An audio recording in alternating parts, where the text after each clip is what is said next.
the legendary, the notorious Chuck Booms. I think Chuck's on the line with us. Is he, Chuck, you there? I am here, Tim. Good morning. Good morning, Bonnie. Good morning, Jason. Morning, Chuck. Chuck, great Rudy, to have you. So Rudy with a full-throated mic drop there. Boy, oh boy. But you know what?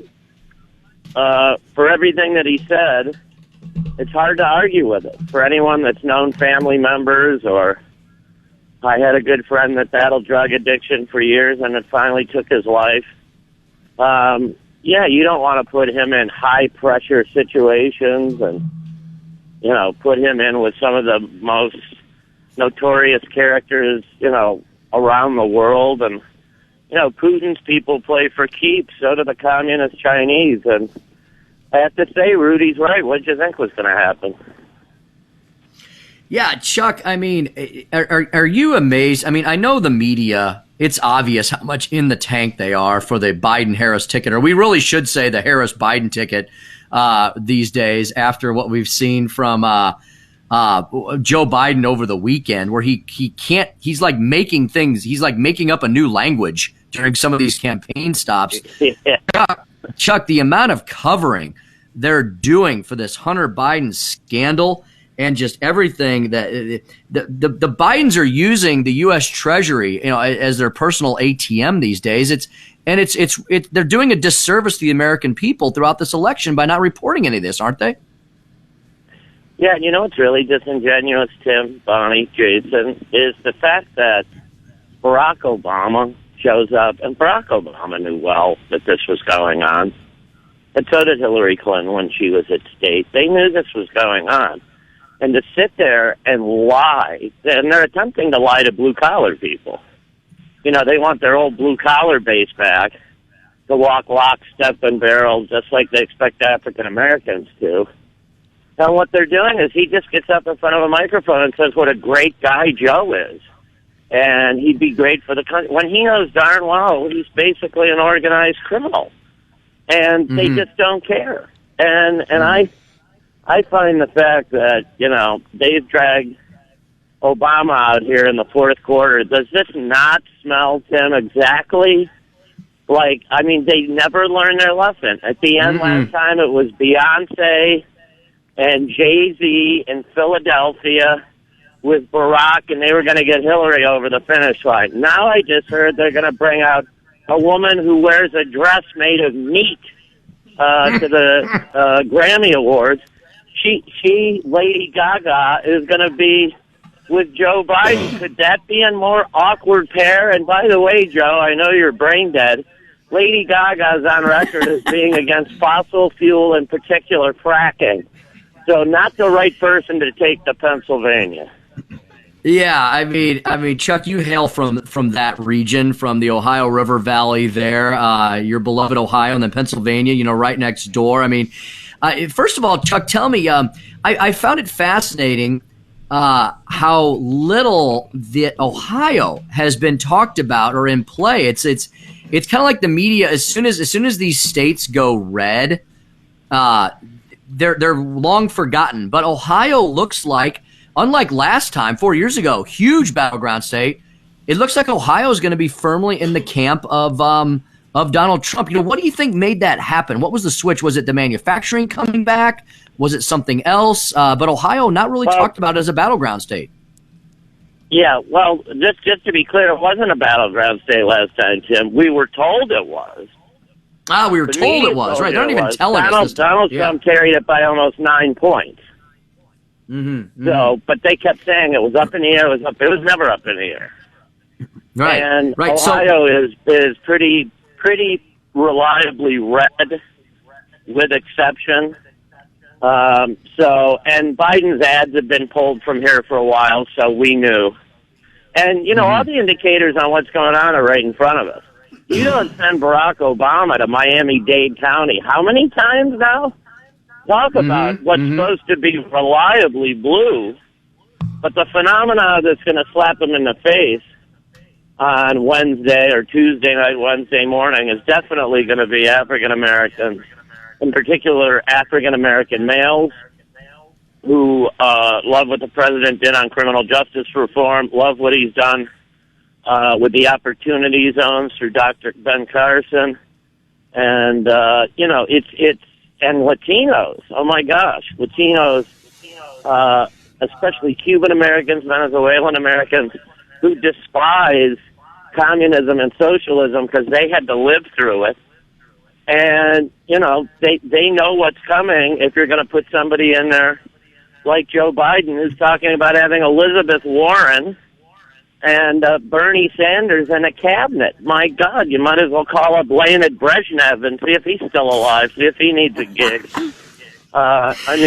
It's unconscionable. And, the fact that they're still down in Miami-Dade County should tell every Democrat what's going on. Let's also not forget, you guys, two huge things that happened over the weekend.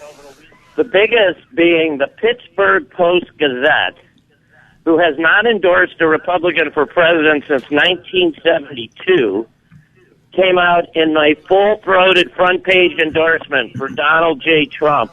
That's in the middle of Allegheny County, which is supposed to be blue, blue, blue. And that could be the nail in the coffin for the entire election. For Pennsylvania, Tim, for Western PA, for the Electoral College, for everything. And Chuck, let me pick up on that. Could Pennsylvania be this year's Ohio? You reminded me that, I'm remembering what the media told us 4 years ago, that Ohio was a battleground state. You reminded me in the end it really wasn't, with the big blowout there by the president. They've been telling us that Pennsylvania, it's neck and neck. It's going to be so close. But Chuck, from what you're telling me from on the ground, Jim Lee, the famous pollster, the Pennsylvania pollster, he's saying a lot of the same things you are. Could Pennsylvania be the blowout state this year for Donald Trump that was not supposed to be? And then if it is, doesn't that wrap up the whole thing for Donald Trump, Chuck? And then the liberals can start burning down their own cities again, I guess. Well, great foreshadowing there. I'll double back to your PA thing in a minute, capitalize off your boarding up and burning down. Why do you think they're boarding up Manhattan, washing all the high-end stores in Washington, D.C.? They're boarding up all these areas in blue areas because they must know they're not going to win. And because, they've told us for months, it's in the bag, he's up 17, he's up 12. If that was the case, why wouldn't they be loading up the confetti cannons and getting us ready for, a shindig, a big party? No, that's not what's going on. And so they're foreshadowing the fact that these maniacs are going to be turned loose on us. Back to Pennsylvania. The answer to your question simply is yes. If he wins Pennsylvania, all he has to do tomorrow night, Bonnie, she's an old veteran at this, young and mature veteran. Thank you. But Bonnie is she's a veteran at this, Timmy and Jason, and she can tell you, come right down the coast with her. If North Carolina looks like it's going to Trump and Senator Tom Tillis is getting reelected, it's going to be a massive night. Because then it'll move to South Carolina, where Trump will carry that big, probably bring Lindsey Graham with him. Then you're into Georgia. Don't believe for a second that that's in play.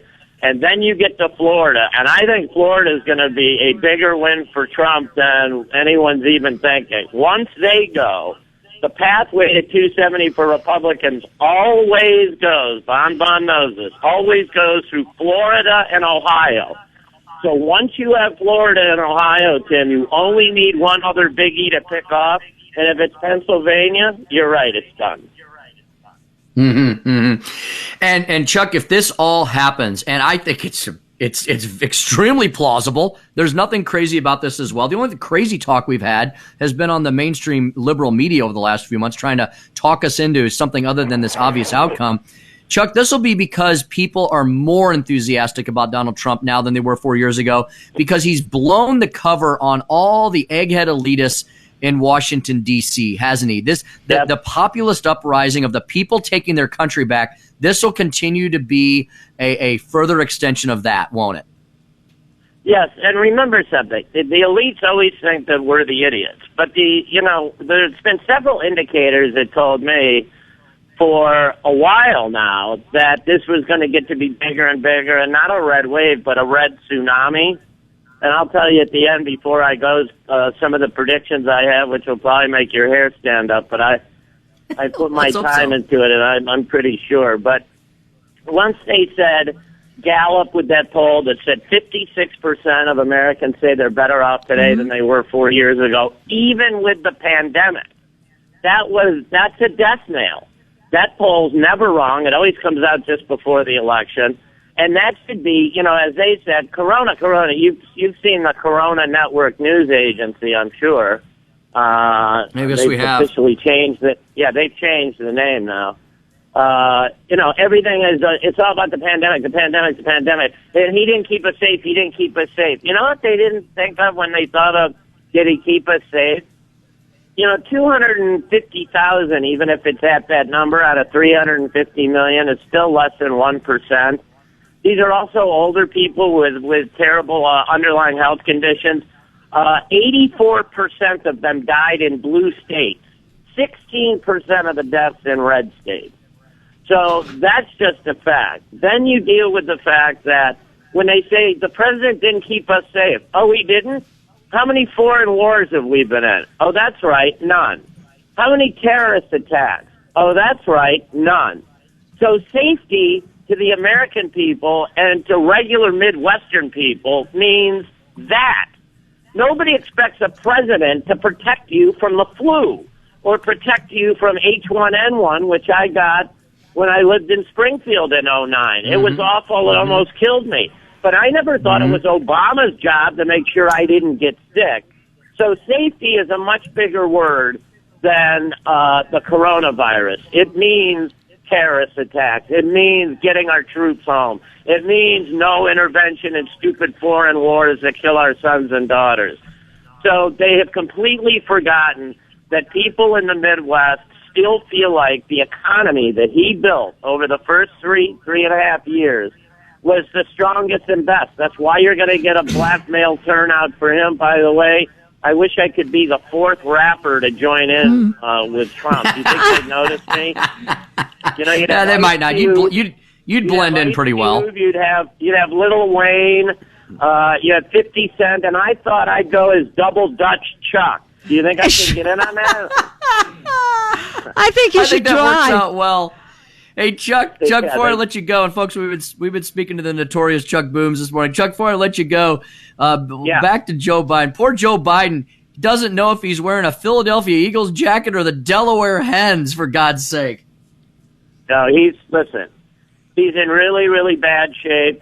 Great to catch up with you guys. I'll be delighted to come back later in the week and see where we're at here. But I think it's going to be, I'm going to predict a massive win. A couple of things to also look for. I think they're going to take the House back. Now, I know that's got to have everybody's ears standing on end, and I'm going to tell you why. In New York State and in California, you're seeing some of the biggest Trump rallies without the president ever going there. And I'm not talking about, New York State like Schenectady and Buffalo and, Albany and all. I'm talking about Long Island. I'm talking about right through Fifth Avenue on Manhattan, in Manhattan rather. And in California, up and down California, it's happening. And I think some of these people, and maybe Adam Schiff, that criminal, some of these people keep an eye on that election night. And if the Republicans start picking off seats in these areas, then they're going to take back the House. I will also tell you, I think Trump is going to run the upper Midwest. I think he's getting Pennsylvania. I think he's getting Michigan again. I think he's getting Wisconsin again. And here's the biggie. I think he wins Minnesota. And I think he's got it in his sights, and their internals show them up 5 in Minnesota. That I know for a fact. And if that happens, along with Iowa, which now shows Trump up 48-41, according to the Des Moines Register, then they have a chance to do some real damage. Don't forget they could also add Senate seats. One for sure, Alabama, with former Auburn coach Tommy Tuberville. That's a definite pickup. I think they hold their other seats and grab another one. It is a red tsunami tomorrow night. Fantastic. The notorious Chuck Booms delivering us the good news about election 2020. Chuck, thanks so much for all the time this morning, my friend. We'll have you back on again very soon to unpack all this as the week unfolds. That sounds great. Listen, if there's ever a time when Bonnie knows I wear Kentucky stuff all the time when I come to work. So if you ever see me like in a Kansas Jayhawk jacket and I mix up UK for KU, you know to get me a drool cup and put me in a home. We will promise to do that, my friend. Thanks, Chuck.